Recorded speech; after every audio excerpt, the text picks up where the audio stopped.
പൊയ്ക്കോ. ഞാനിപ്പോ പോകാം. പക്ഷേ അവനെ കൊല്ലാൻ ഞാൻ പറ്റില്ല. ഒരുത്തനെ കൊന്ന് 8-10 കൊല്ലം ജയിലിൽ കിടന്നവനാ ഞാൻ. അവിടെ വലിയ സുഖമൊന്നുമില്ലടോ. എന്റെ ഭാര്യയെ അവൻ വെപ്പാട്ടിയിട്ട് വെച്ചിരിക്കുകയാണ്. അതിനാണോ ഈ കൊലവിളി? ഒരു ഭാര്യയെ വെപ്പാട്ടിയാക്കുന്നതിനേക്കാൾ മോശമല്ലടോ ഒരു വെപ്പാട്ടിയെ ഭാര്യയാക്കുന്നത്.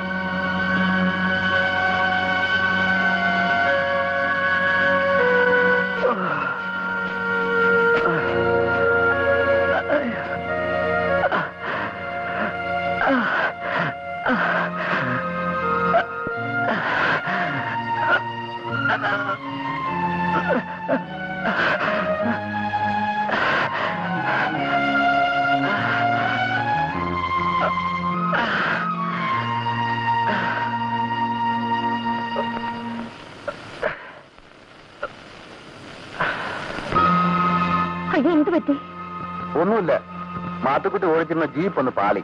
ഭാഗ്യത്തിന് ആൾക്കൊന്നും പറ്റിയില്ല.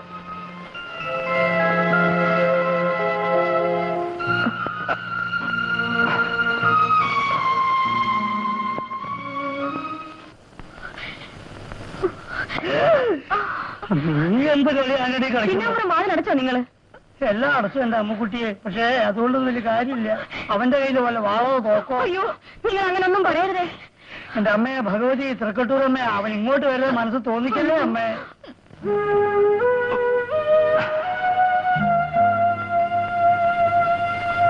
ഒന്ന് കുടിക്കാൻ.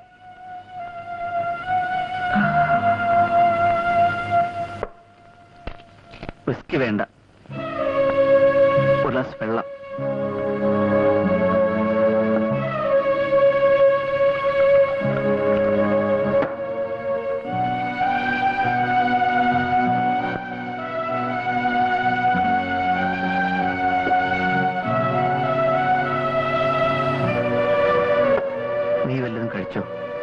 ഞാൻ പിന്നെ കഴിച്ചോളാം. ബിജുമോൻ എവിടെ? അവൻ അപ്പൻ്റെ കൂടെ ഉറങ്ങുന്നു. നാളെ മുതൽ അവൻ ഈ മുറിയിൽ കിടന്നാ മതി. എന്തിനാ? ഇവിടുത്തെ കുടിയും മഴക്കം കാണാനോ? എന്നെ അടിക്കുന്നതും തൊഴിക്കുന്നതും എന്റെ മോൻ കാണണ്ട. നിന്നെ ഞാൻ വളരെ വേദനിപ്പിച്ചിട്ടുണ്ട്. അതിനുള്ള ശിക്ഷ എനിക്ക് കിട്ടിയത്. അന്നെ ജീപ്പ് മറിഞ്ഞതല്ല, ശങ്കുണ്ണനാരുടെ മകളോടൊപ്പം കണ്ട എന്നെ വെട്ടിക്കൊല്ലാമെന്ന പട്ടാളക്കാരനെന്ന വർഗീസ് രക്ഷപ്പെടുത്തിയത്. കുട്ടിക്കാലം മുതലേ വർഗീസിനെ ഞാൻ ദ്രോഹിച്ചിട്ടുണ്ട്. പിന്നീട് നീ കാരണമാണ് അവനോട് എനിക്ക് വൈരാഗ്യം വർദ്ധിച്ചത്. നിന്നെ കണ്ടത് മുതൽ ഞാൻ ഇഷ്ടപ്പെട്ടു, സ്വന്തമാക്കാൻ കൊതിച്ചു.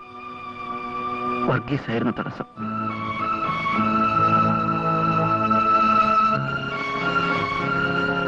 ഒടുവിൽ നിന്നെ കെട്ടിക്കൊണ്ടുവന്നിട്ടും മനസ്സാലെ നീ ഒരിക്കലും എനിക്ക് വഴങ്ങിയിട്ടില്ലെന്ന് തോന്നി.